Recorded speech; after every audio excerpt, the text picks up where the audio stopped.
I'm Bob Lewis. Welcome to the Week in Review.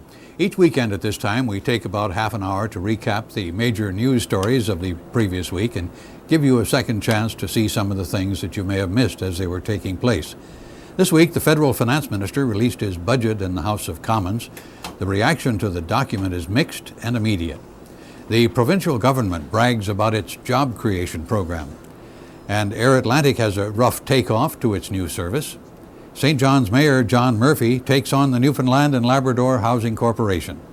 And we'll have the details of those stories and others when the Week in Review continues in just a moment.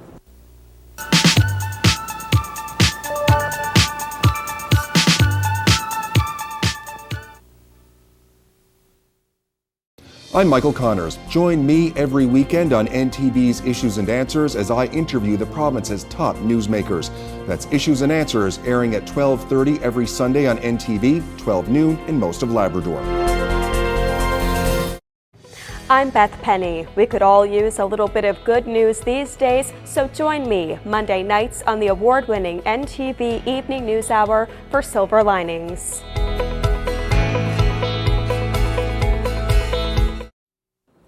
The big news for Canadians this past week was the announcement by Federal Finance Minister Michael Wilson of how Ottawa plans to reduce the massive deficit. In essence, taxes are up, and some government spending has been reduced.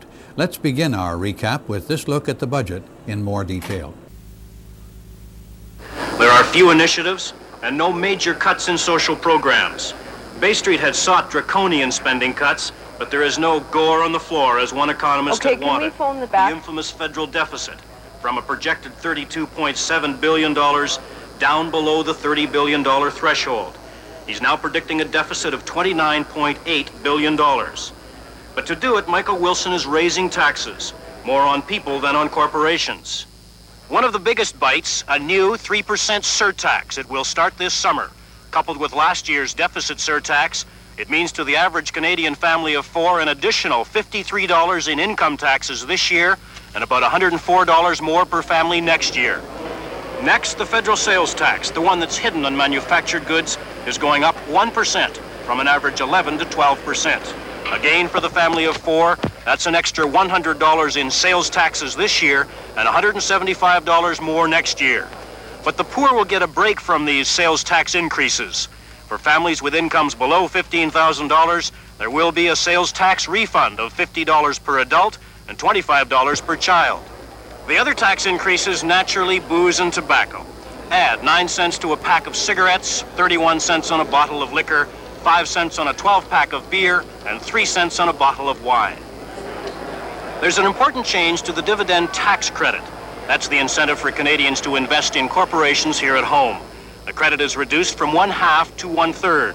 It will mean that Canadians with large investment incomes will be paying more taxes on that income.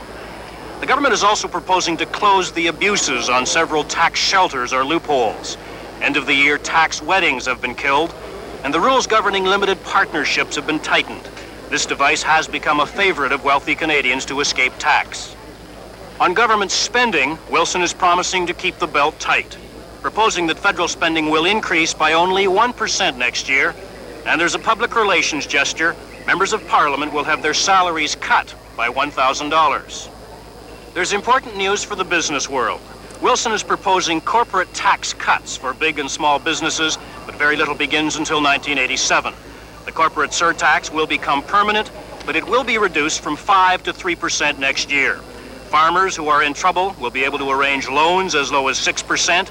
The arts world will receive a special $75 million gift from Michael Wilson, and the post office will be ordered to break even within 2 years. Overall, Michael Wilson is saying the economy is strong and does not need a lot of priming. He's predicting growth next year at 3.7% and inflation to remain about where it is now. But perhaps his most important prediction is on interest rates. He's estimating that interest rates will fall from today's 12% to 9.5%. That's a drop of 2.5%, and it will have to happen fairly quickly. Otherwise, Michael Wilson's entire budget forecast will be out of whack. Robert Hershey, News, Ottawa. Opposition members in the House of Commons immediately called foul over the budget, saying the average Canadian individual is being forced to shoulder the burden of deficit reduction. Here in Newfoundland, meanwhile, Premier Brian Peckford described his own reaction as mixed. On Thursday, he indicated there are some benefits for the province, but overall, it could do more harm than good. Premier Peckford says the province will need more time to study the budget before they can determine what effect it will have on Newfoundlanders.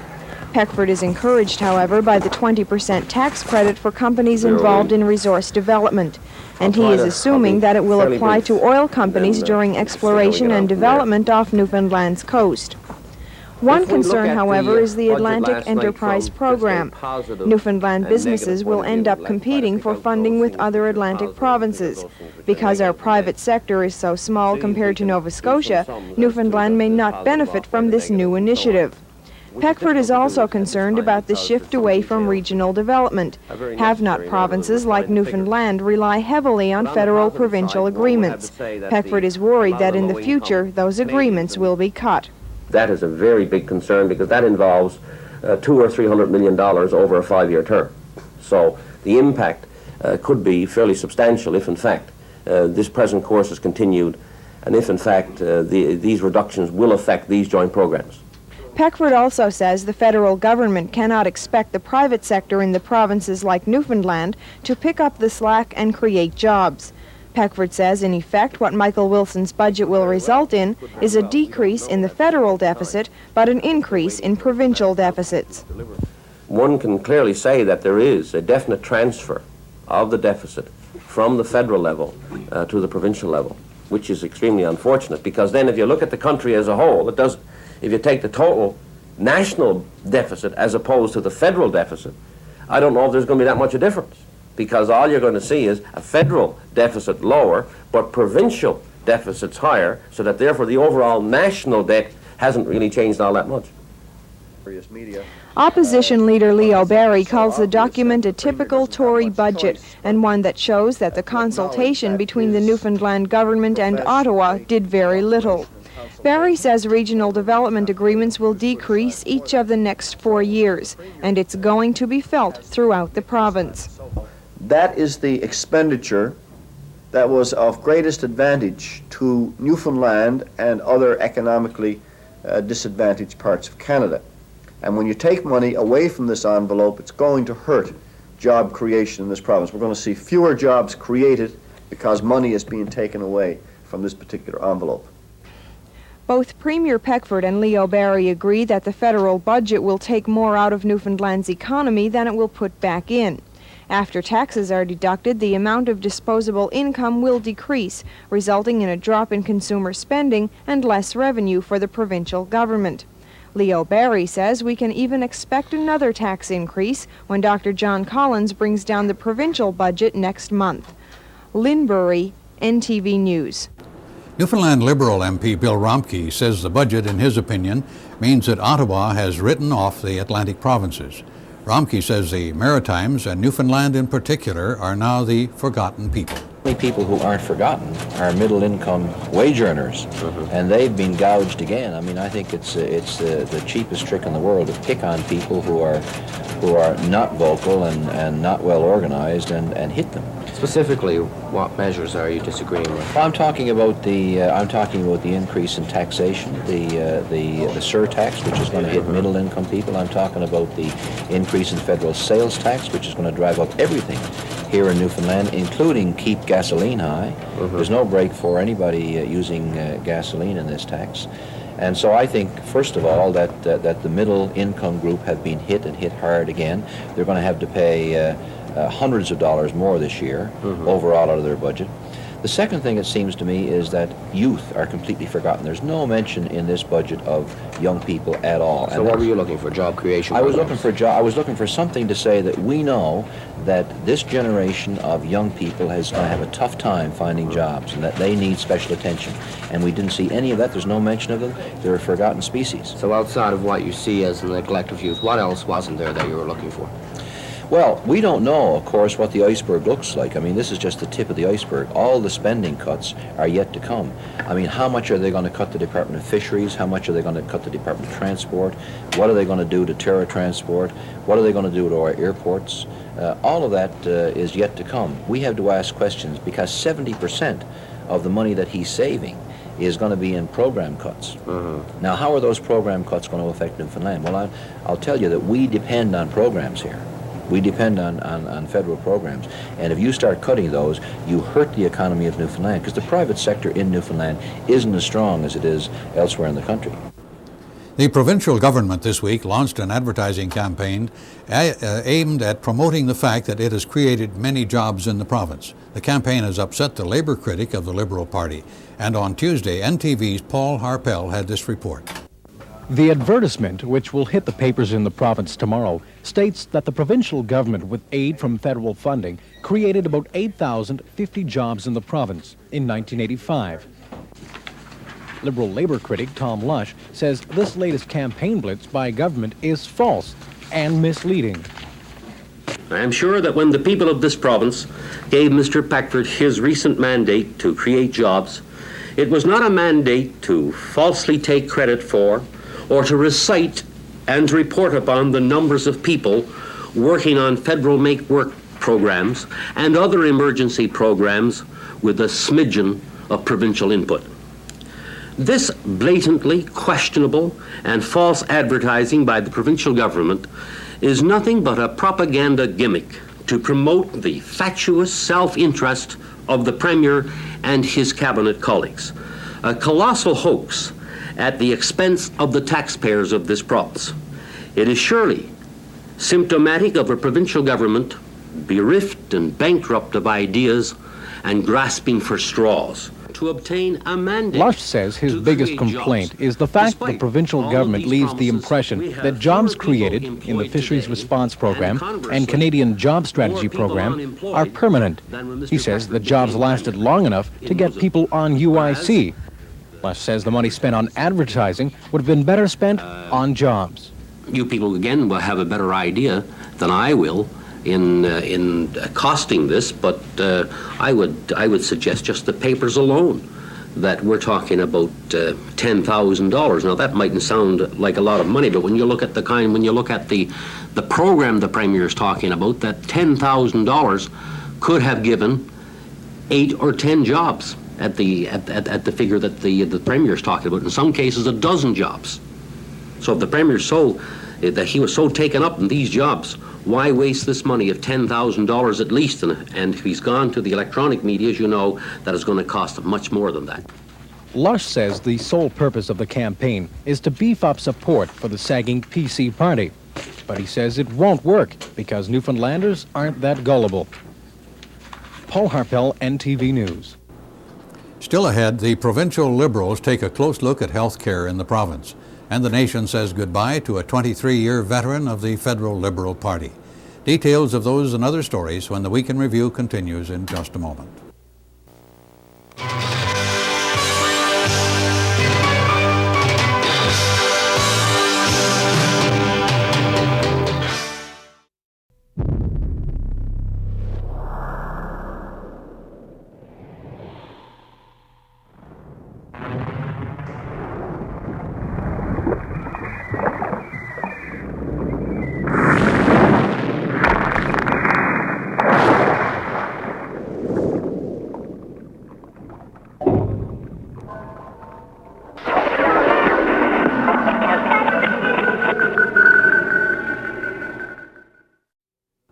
The provincial Liberal Party has formed a committee that will look into the health care system in Newfoundland. The announcement was made on Tuesday by party leader Leo Barry. Mr. Barry says the group will visit the major health centres in the province over the next couple of weeks to learn just how serious the cutbacks in the health care sector are.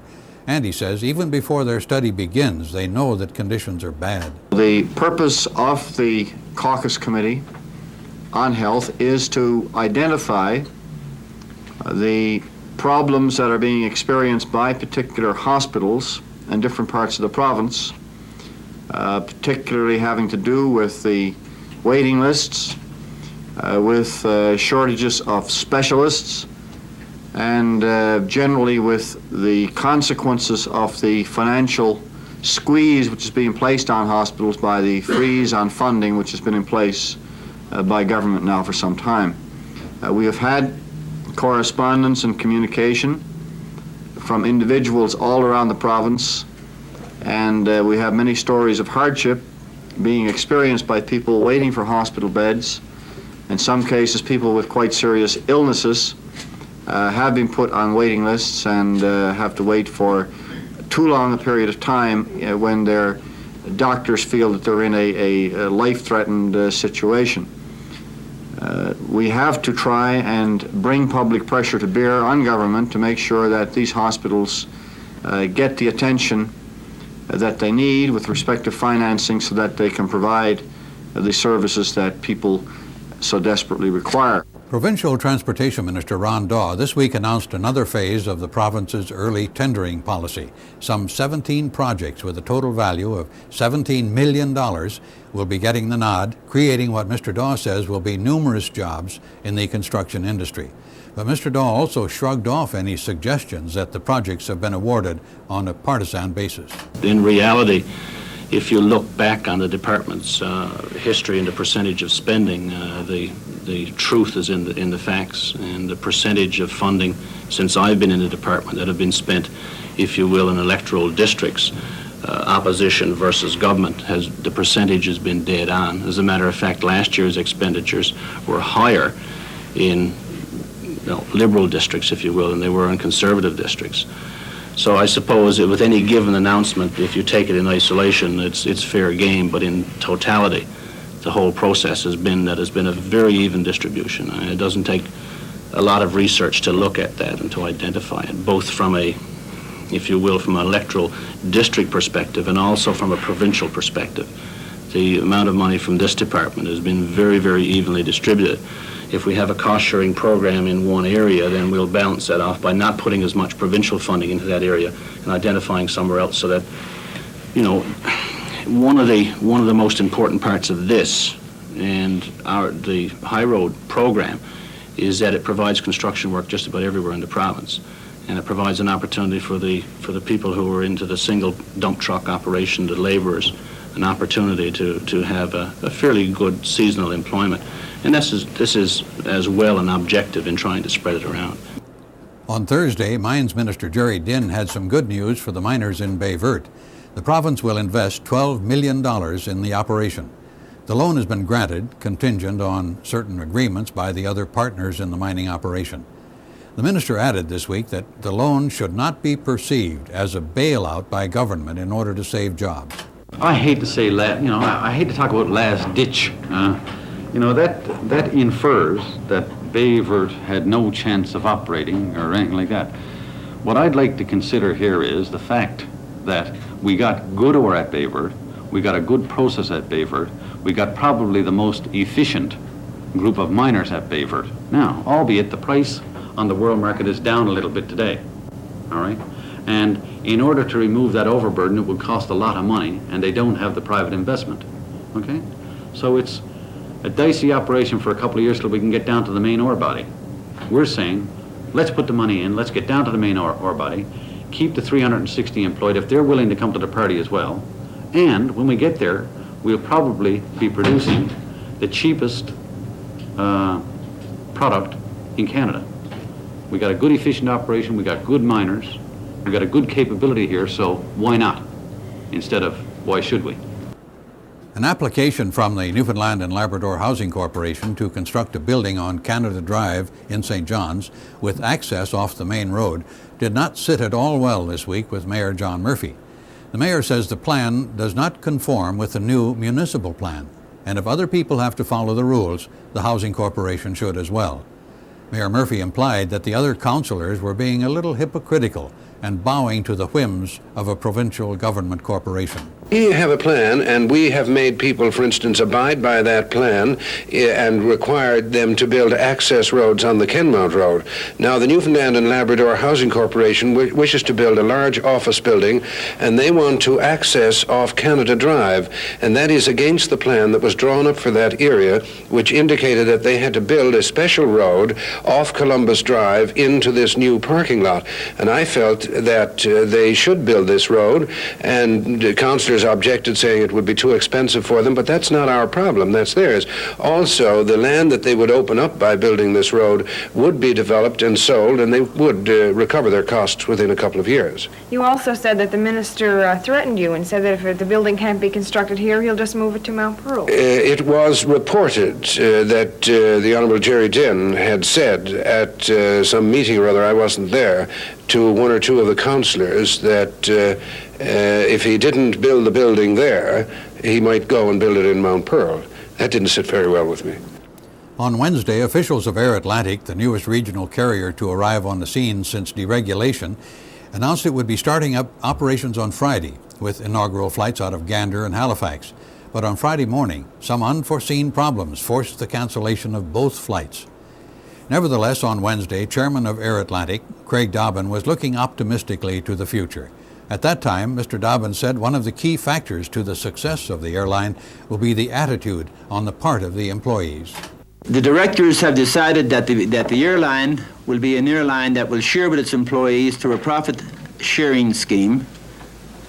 And we believe with that kind of motivation, where people's toil are appreciated by the board of directors, that you'll have a situation where our employees, because of their professionalism and because of their feeling of belonging to the airline, will produce a product for the business Atlantic Canadian traveling public that will be second to none. We believe that if we can put our employees and ourselves in a position where it's a joy to go to work in the morning and they have satisfying jobs, that's going to reflect itself in the kind of service that's is going to eventually filter down to our customers and make us the lead commuter feeder in Atlantic Canada. Added to that, we feel very proud of our association with Canadian Pacific, and the feeder aspects of our service into the Canadian Pacific system is going to enhance both their runs and ours. And finally this week, on Thursday, former federal cabinet minister and veteran Liberal politician John Chrétien resigned. The announcement was made at a time when Liberals are fighting it out for control of the Quebec wing of the party. On Thursday, we had this report. For the Liberals, Jean Chrétien's timing couldn't have been worse. Yeah, he has resigned, okay? Today was their day to attack the budget and make some headlines of their own. But Chrétien stole the spotlight for himself by calling it quits. I got about, and is it not a more beautiful day to make a big move? Sunshine on snow in February, it's perfect. Friends say the bitter taste of losing the leadership to John Turner never left Chrétien, and the two have been uneasy colleagues ever since. I can only say to that type of criticism that I've tried on several occasions, tried my best, to understand where Jean Chrétien is and where John Turner is, and I suppose there can only be one leader. The latest dust-up between the two, and for Chrétien possibly the last straw, was over whose man should become the new president of the Quebec wing of the party. It is obvious that there is a very serious crisis at the leadership level in the Liberal Party. But today, Liberals were playing down the differences. Today was a day for tributes and for saying goodbye. I believe very deeply in Canada and had a unique and thoughtful way of expressing that. I still have, Mr. Speaker, some of the scars. And I'm saddened by his departure because he's someone who was playing a very important role in our party and in our caucus. And not everyone was sad to see Chrétien leave politics. In fact, his wife thinks it's a pretty good idea. We'll have a good rest. And we had a third grandchild this week. So we have a lot of things to do.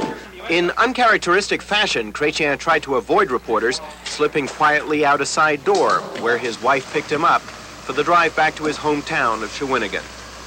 With Chrétien now out of the way, John Turner can get on with the job of consolidating his leadership in Quebec, of rebuilding the party in his own image and with his own people.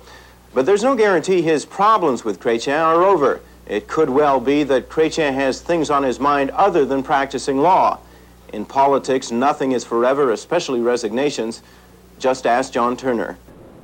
And that completes our look of the major news stories of the week, February 23rd through March 1st.